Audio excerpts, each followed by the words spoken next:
یو حدیث کې راغلی امام ابو داود نقل کړی نبی صلی الله علیه وسلم فرمایي من افضل ایامکم یوم الجمعه تاسو په دې ورځو کې بهترین ورځ هغه د جمعې ده په دې کې آدم علیه السلام پیدا شوی دی او په دې کې وفات شوی دی او په دې کې به قیامت راځي په دې کې به شپېلې والے کېږي تاسو په دې ورځ باندې ما باندې درودونه زیات وایي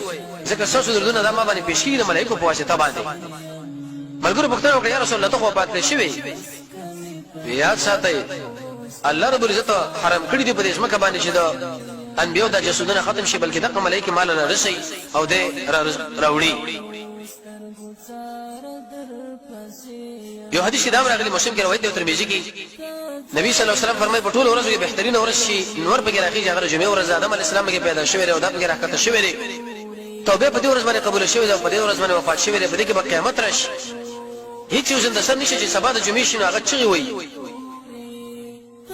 چې اجر قیامت الله را نوري سواري پیرانو انسانانو په دې کې یو سات دی رسول الله فرمایي چې مؤمن انسان په دې کې دعا نه غواړي چې د درود ویلي پر رسول الله باندې مگر رب العالمین مې د دعا خامخا قبلې دا په دې طریقه باندې کېږي به چې وجمه سړی د سارنا منځن تر ورخه تو پرې دعاګانې وغواړي او بل جمعه بیا تر 10 بجو بل جمعه تر ماسپخیره بل تر مازیګر او بل د مازیګر نه به ورسا علماء دا ذکر کړی چې دا کوم وخت دی علم الله لري دلیل به دې باندې چې ټول حدیث کې انسان سوچ وکي نبی صلی الله علیه وسلم کې د درود اوچت اهمیت ذکر کړی دی به حقیقت روایت نقل کړی دی رسول الله فرمایي چې ما باندې د جمعې پر ورځ باندې درودونه زیات وایي وېسما د امت د درودونه ما باندې د جمعې پر ورځ باندې پیش کیږي د ملائکه په واسطه باندې وکم انسان چې د جمعې پر ورځ ما باندې ډېر درودونه ویلي وي دا په ورځ قیامت په ټول انسانانو کې مال ډېر نشتی د رسول الله په جوار کې بدا واقعي ملګرتوب کې یو حدیث کې دا راغلی دی رسول الله فرمایي ما باندې درودونه زیات وایي فإنه اتاني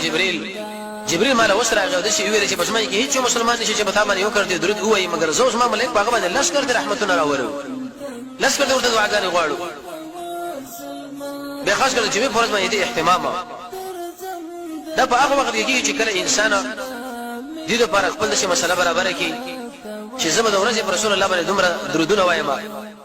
نسائی کی روایت ته بخیل هغه انسان د رسول الله فرمایي چې زدا غسر یک نشم فلم يصلي عليه ما باندې بالکل سره درود ونه وي دا ډېر لوشت بخیل دی